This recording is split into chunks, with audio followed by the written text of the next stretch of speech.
পুতিনের পরমাণু হামলার নতুন নীতি।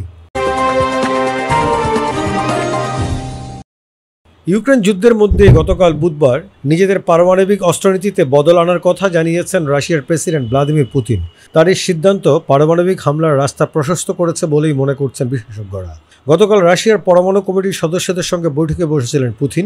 সেখানে তিনি বলেছেন, রাশিয়ার বিরুদ্ধে কোনো পরমাণু শক্তিহীন দেশ হামলা চালালে তা একরকম, কিন্তু সেই দেশ যদি পরমাণু শক্তিধর অন্য দেশ বা একাধিক দেশ থেকে সাহায্য পায়, তাহলে রাশিয়া বিষয়টিকে যৌথ হামলা হিসেবে ধরে নেবে এবং সেই মতো ব্যবস্থা নেবে। পুতিনের এই বক্তব্যে চিন্তার ভাঁজ ফেলেছে পশ্চিমা বিশ্বে। ইউক্রেন সাহায্যকারী দেশগুলোর কাছ থেকে দূরপাল্লার ক্ষেপণাস্ত্র চেয়েছে। দেশটি সম্প্রতি রাশিয়ার ভেতরে হামলার কৌশল গ্রহণ করেছে এবং নভেম্বরের আগেই রাশিয়ার ভেতরে দূরপাল্লার ক্ষেপণাস্ত্র দিয়ে আঘাত হানতে চাচ্ছে।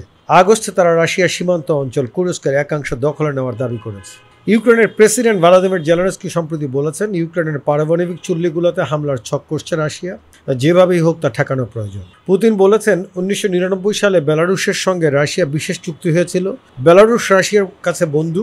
বেলারুশে কোনো রকম হামলা হলে রাশিয়া পারমাণবিক অস্ত্র ব্যবহার করতে বাধ্য হবে। ইউক্রেন যুদ্ধে বেলারুশ গুরুত্বপূর্ণ ভূমিকা পালন করছে।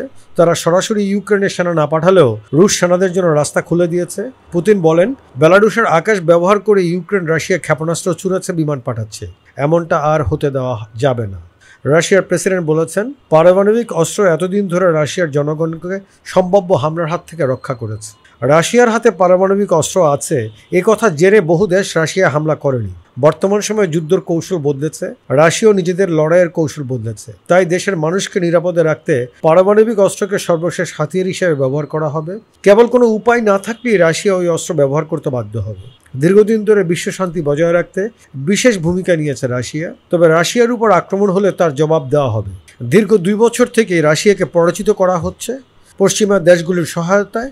রাশিয়া চরম সংযম দেখিয়েছে। নভেম্বরের মধ্যে রাশিয়ার অভ্যন্তরে দূরপাল্লার ক্ষেপণাস্ত্রের আঘাত হানতে চায় জেলেনস্কি। রাশিয়াকে বিভ্রান্ত করতে চায়। রাশিয়ার এই নতুন নীতি পশ্চিমা দেশগুলোকে চিন্তার মধ্যে রাখতে বাধ্য হবে।